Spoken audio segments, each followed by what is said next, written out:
আসসালামু আলাইকুম এভরিওয়ান। আমি আছি আপনাদের সাথে রিয়াদুল ভাই। তো বেশি দেরি না করে চলো ঘটনায় চলে যাই।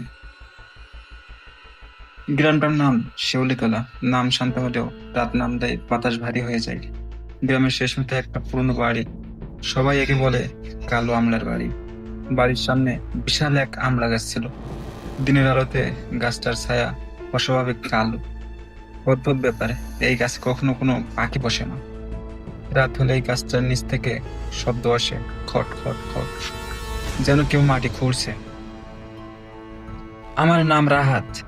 নানার মৃত্যুর পর গ্রামে ফিরেছি বাড়ি বিক্রি করতে।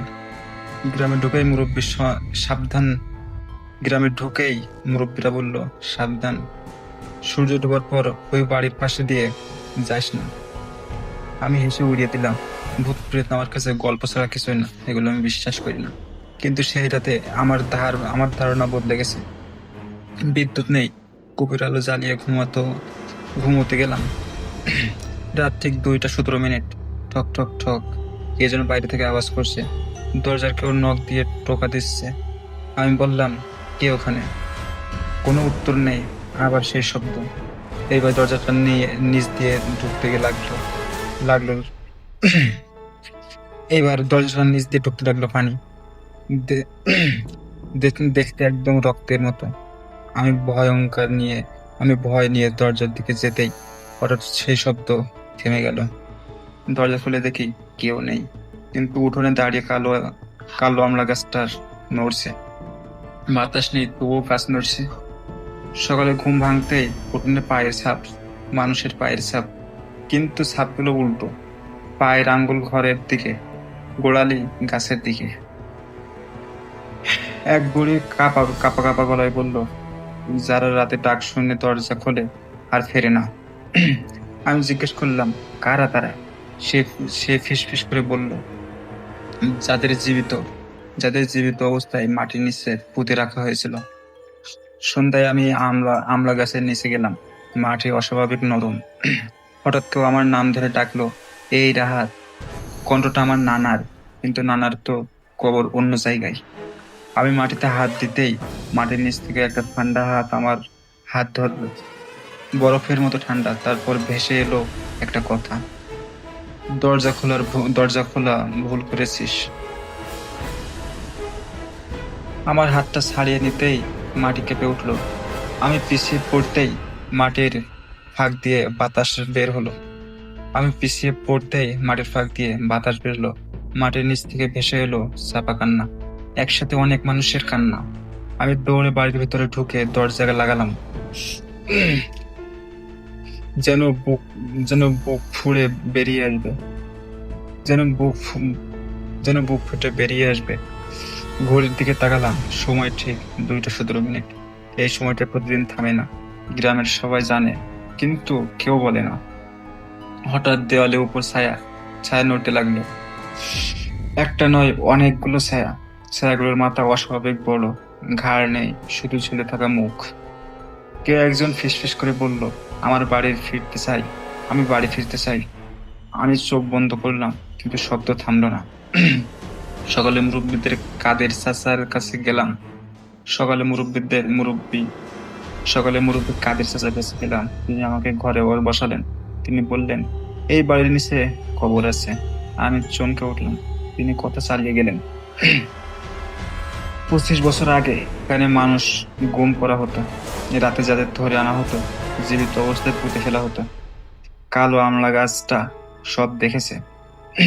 আমি জিজ্ঞেস করলাম, আমার নানার নাম কি তালিকায় ছিল?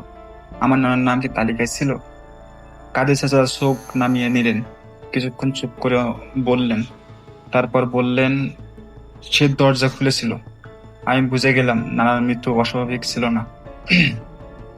সেদিন রাতে আমি পালাতে চাইলাম, কিন্তু পা নড়ল না। ঘড়িতে আবার 2টা 17। ঘরের সব দরজা নিজে থেকেই খুলে গেল। উঠোন দাঁড়িয়ে গেলেন উঠোনে দাঁড়িয়ে কালো আমলা গাছটা, তার গায়ে মানুষের মুখ। সব মুখ একসাথে তাকিয়ে আছে আমার দিকে, আর একসাথে বলছে, আজ তোর পাল। কথাগুলো শুনেই আমার শরীর অবাক হয়ে গেল। পা নড়ছে না, চিৎকার করে বের হয়ে হচ্ছে না।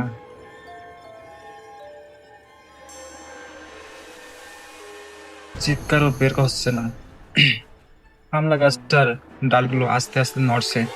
ডাল থেকে ঝুলে নামতে লাগলো মানুষের ছায়া। ছায়াগুলো পা মাটিতে ছোঁয়া না, তারা ভাসছে।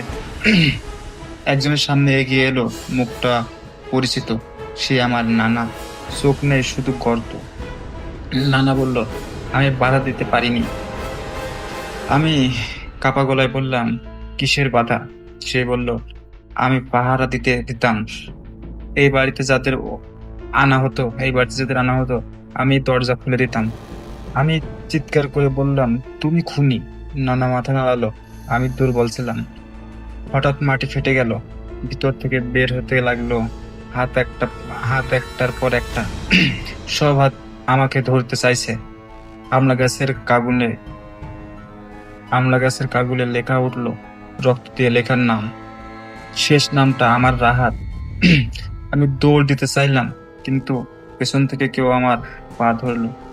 কানে কানে ফিসফিস করে বলল, একজন থাকতে হবে, এই গাছ বাঁচিয়ে রাখো, এই অভিশাপ ধরে রাখতে। ঠিক তখন ওই আজানের শব্দ ভেসে এলো দূরের মসজিদ থেকে। ছায়াগুলো থমকে গেল, হাতগুলো মাটির নিচে ঢুকে পড়লো। নানা আমার দিকে তাকিয়ে বলল, এই একটাই সময়, পালা তুই। আমি দৌড়ালাম, পিছনে তাকাইনি। ভেতরের আলো ফুটতেই গ্রাম গ্রাম ছাড়লাম। কেউ থামালো না। ভোরের আলোয় গ্রাম ছাড়ার সময় আমার মনে হচ্ছিল সব শেষ, কিন্তু হঠাৎ পেছন থেকে ডাক দিল কে, চেনা কণ্ঠ। আমি তাকালাম, গ্রামের এক বাচ্চা ছেলে দাঁড়িয়ে আছে। সে বলল, ভাইয়া, আপনার মোবাইল পড়ে গেছে। মোবাইলটা হাতে নিতেই স্ক্রিন জ্বলে উঠলো। সময় দেখাচ্ছে 2:17। আমি চমকে উঠলাম। ভোরে কখনো এই সময় হয় না। বাচ্চা ছেলেটা হেসে উঠলো, তার দাঁতগুলো কালাছে। সে বলল, আপনি তো পালালেন, কিন্তু পাহারা কে দেবে? হঠাৎ বুঝলাম, আমি গ্রাম ছাড়লেও অভিশাপ ছাড়িনি। শহরে ফিরে কয়েকদিন সব অস্বাভাবিক, কিন্তু রাত এলেই আমার ঘরের দেওয়ালের ছায়া, কালো লম্বা ছায়া। ঠিক 2:17 দরজাটায় টোকাই। এক রাতে দরজা খুলে ফেললাম। সামনে কেউ নেই। শুধু জানালার বাইরে একটা ছোট আমলা গাছ ছিল। গাছে ছিল না, এখন আছে। আগে ছিল না, এখন আছে। পরদিন খবর পেলাম, শিউলিতলায় নতুন লোক উধাও। লোকেরা বলছে আমলা গাছ আবার বড় হচ্ছে। রাতে তার নিচে শব্দ, খটখট খট। আমি আয়নার দিকে তাকালাম, আমার চোখের নিচে কালো ছায়া। কানে ভেসে এলো নানার কণ্ঠ, এবার তুই পাহারা দিস।